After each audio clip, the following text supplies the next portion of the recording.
Ассалаумағалейкум. Мен Сағат Азрет Сұлтан, бірінші өнер мектебінің 3-ші сынып оқушысымын. Орындайтын әнім Ғарифолла Құрманғалиев «Сәлем». Батыс Қазақстан облысында Қаратөбе ауданында Ақкөл деген жерде 1909 жылы дүниеге келген. 12 ата, Байұлы, Алаша, Шотқара, Айбас жастайын әнге әуес болып, әкесі Құрманғалиев Ғарифолла 4 жасқа келгенде бақылық болған. Ал анасы 10 жасынан толар-толмас шағында өмірден озады.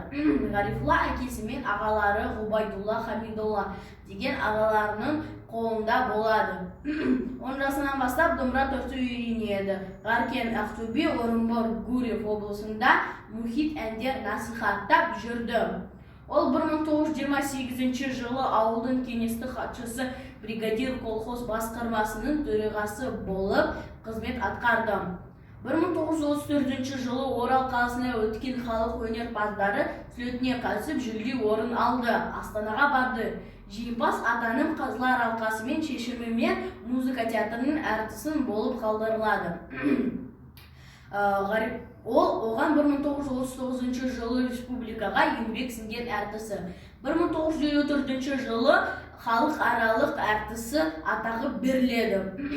Ғарифолла Құрманғалиев сазгер, операда бірнеше рөлде сомдаған актер. Ғарифолла Құрманғалиев 1993 жылы қайтыс болды. Зиратты Кеңсай қауымда.